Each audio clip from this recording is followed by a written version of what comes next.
These are all the Space Marines we've collected over 16 years. It took 12 of us to set them up. As a wargamer, I embrace the joy of collecting miniatures. There's nothing quite like setting up thousands of plastic figurines and displaying their detail, their paint jobs, and their sheer epicness. Some people collect dolls or action figures. Others collect Lego. Then there are those of us who collect Warhammer. Do you have your army yet? I was thinking orcs, but I'm not too sure. Do you have any recommendations? I do. Specifically, Adeptus Astartes! The official name given to Space Marines by Games Workshop, the creator of Warhammer 40,000. Now you might be wondering, who collects these things? Every single miniature you see was first clipped off a grid of plastic called a sprue, assembled piece by piece similar to a model car, then individually painted by hand.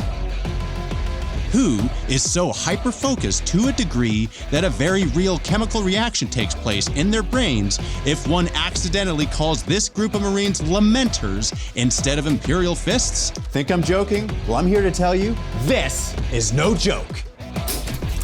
For over 15 years, we have been collecting miniatures, plastic, pewter, resin, Forge World, Citadel miniatures.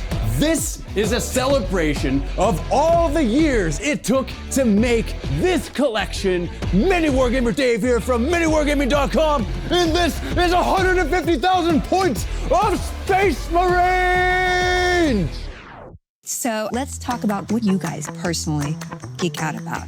Henry, let's start with you. I mean, the easy answer is Warhammer 40,000. You don't know Warhammer 40K? This is some people's livelihood, mine included, for over 15 years to be exact. Now, I don't expect you to fully understand the obsession of the sea of plastic. But to explain this, first, we will wind back to 1986. IBM introduces the world's first laptop. Out of Africa wins the Oscar for Best Picture, with Top Gun being the highest grossing movie. Transformers were in full swing with their own movie, an ingenious way to sell the actual toys. Frank Miller's The Dark Knight series was released, giving a more mature take on the Caped Crusader. And it's here we inevitably encounter the nerds. The 1980s marked the era when nerds transformed from being seen as unpopular losers into heroes with their own distinct following. And it's here on the tabletop you may just find a Citadel flyer which featured the very first Imperial Marine, designed by Bob Naismith. Made from pewter, this metal miniature was donned with a beaky helmet and equipped with a disintegration gun. A few years later, we'll see the very first multi-pose plastic Space Marines designed by Bob Naismith, Ali Morrison, and Jess Goodwin.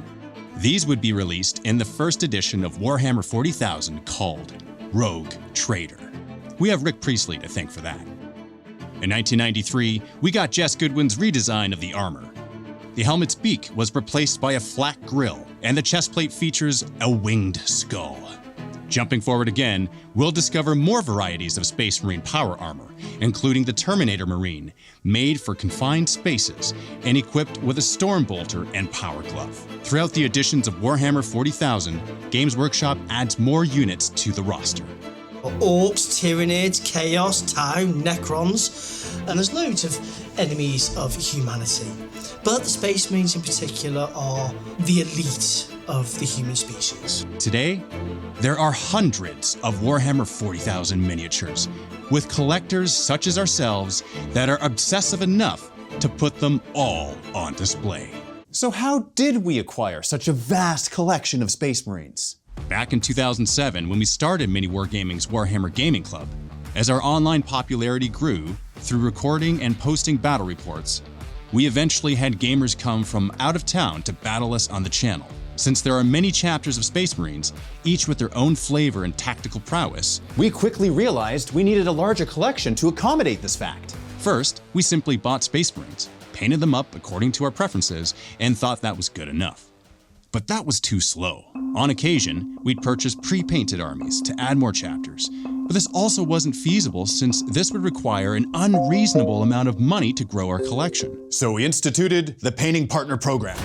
This allowed us to exchange exposure for painted minis with hobbyists and commissioned painting studios. In total, we worked with over 100 artists and companies to not only add to our Space Marine collection, but to all of the armies as well. A prominent studio that's had a significant role in this program is Siege Studios. Today, they're the most prolific commission painting service that exists within the wargaming community. Their body of work includes thousands of Warhammer miniatures, ranging from entire armies to custom service jobs, where they craft a unique version of iconic characters from the Warhammer 40,000 universe. This video presentation is sponsored by them, and I've provided links in the description for you to get a quote on your own armies. This Gabriel, Seth, and Sanguinor I hold in my hands are custom service jobs by Siege Studios. Have you ever noticed that some hobbyists are exceptionally good at their hobby? Sometimes we even find their skills surpass the so-called professionals in their respective industries. Can you explain this? I wager it's passion. How much better is the outcome of something when it's driven by passion? Mix in a little obsession, and you will find many Warhammer enthusiasts. Looking at the sea of models behind us, I don't want to. you can easily get lost in the sea of plastic. We were just like staring, and I just nudged you, and I was like, "Take me, like, just take me away right now." Let's dive into the collection. We have over 30,000 points of Blood Angels. Included in the collection is a smattering of unique characters, from Chapter Master Dante to the Sanguinor. The amount of infantry we have is insane. We have a sea of classic tactical marines, which include veterans and devastators. A host of armored might thunders across the tabletop with multiple rhino transports, razorbacks, land raiders, and ball predators, which are unique to the chapter. The painted Primaris portion is vast, which includes assault intercessors, hellblasters, and aggressors. I've even got this Hammerfall bunker, which isn't the most tactical, but it's fun. A sea of close combat prowess washes over the battlefield as the Death Company make their way across this tide of red. Dreadnoughts and armored transports expedite death as jump packs soar through the sky. Jumping over to the Vilka Fenrica, we have over 30,000 points of Space Wolves.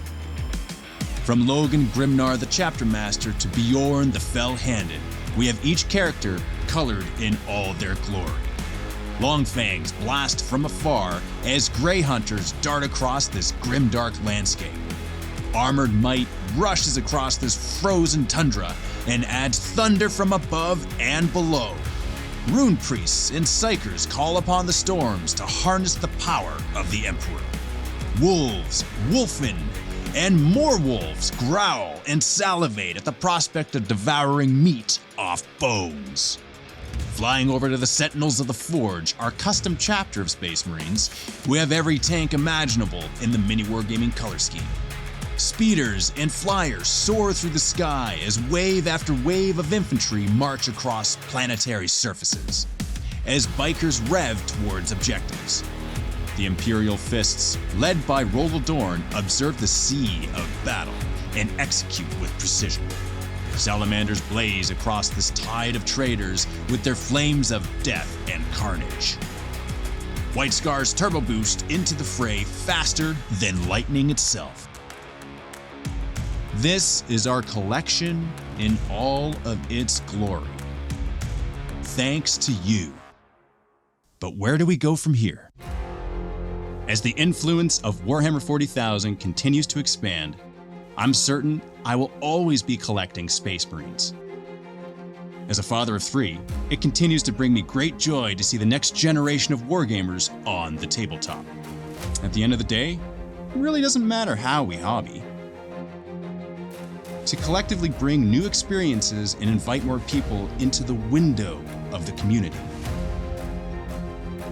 For me, I will continue to connect with other wargamers, grow my collection, and make the community a positive place to learn, grow, and to show the world why we hobby.